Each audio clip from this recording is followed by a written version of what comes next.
I know you see me. I heard the speaker click and the little light turned on 30 seconds ago. A very Stasia-sounding sigh emanated from the speaker box. What are you doing here, Raleigh? I didn't know any of your other authors were in the area. Athena normally sends out emails when there are official signings. No one's here. I'm in L.A. on my own dime. Around 4,000 dimes, actually. And that price was for a one-way ticket. He wasn't made of money, especially since his rent check had just cleared. Oh, why's that? She asked. Grinding his teeth, he took a deep breath in through his nose and moved closer to the camera. Open the gate, sweetie, so I don't have to make a scene in front of Adrienne Valliere's driveway. The last thing you need is for a ranting redhead to show up in living color and a center spread in one of those trashy gossip magazines with a so-called reporter speculating wildly on why he's there. And for that ranting redhead to be identified as one of the McKeon spawn. Oh, so you do understand how this shit works then. I'm going to pretend that sarcasm wasn't for me and that you're just cranky because you haven't eaten. You know I'm right, Stasia. The paparazzi loved Adrienne Valliere. They'd been swarming him since the earliest peeps had gotten out about his involvement in the adaptation. He was a genuinely nice guy, and people were fascinated by him because he'd been on the covers of so many of Stasia's books. They were finally getting a chance to see him move and talk. But the problem with that was that he had an extraordinarily private wife who was just trying her hardest not to get entangled in his fame. That was why they'd moved to the gated property in the first place. People had been starting to stalk that poor woman, and unlike Stasia, she didn't have the heart to shame them into knocking it off. There was a buzz, and the pedestrian gate gave an inward lurch. Raleigh scurried through and hit the button to reverse the swing in case there were any cameras following him.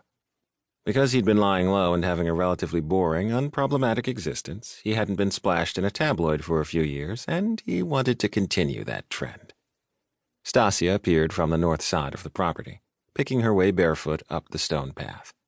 Her unbound, wiry hair was more nest than style, and her eyes were covered with dark shades. "Late night?" he quipped.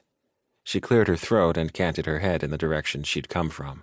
Without moving her lips, she said, "I'm staying in the pool house, remember?"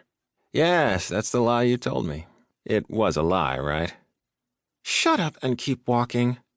"Fine." He kept his mouth shut until they were safely ensconced in the cute little guest house and had the door closed.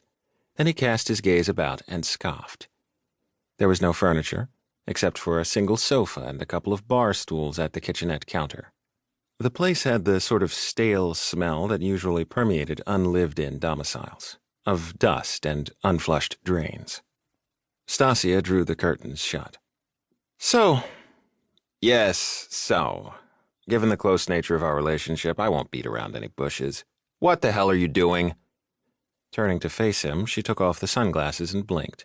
She had deadline bags under her dark brown eyes, and he was glad. She deserved them for giving him the stomach ulcer he could feel forming. "Don't play that innocent ingenue role with me," he snarled when she did that Bambi blink again. "I know better. Spit it out. My job is to keep your name on people's minds so you sell more books, but it seems you've found another way to make people think about you." She rolled her eyes. "Fine. I'm sleeping with the Vallieres." Such a quaint way of putting it. He dropped his bag at his feet and emitted an impassioned snort. "You're doing a little more than sleeping with them, in my estimation." She sucked her teeth, shrugged. That was the Stasia he knew, the one he kept on a short leash at public events. She was much more sociable in text than in person, but he'd found that that was typical of Athena's authors. They weren't people. "Okay, yeah, so how'd you figure it out? What'd I miss?" "Oh, just little things, like how sometimes you or Dara would forget to log out from the other's email account before sending me something. Only takes me 30 seconds to figure out the writer's style doesn't match their name, by the way. People who aren't intimate don't let other people mess around on their computers." Grimacing, he amended. "Actually, it's probably an A-plus plan not to let people you're banging have access to your computer either. Remember? I learned that lesson with Allison."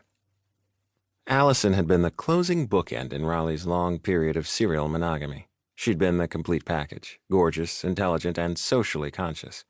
She'd also been a political operative. who thought To keep listening to this audiobook, I've left you a link in the description so you can do it, at no cost thanks to Audible's 30-day free trial.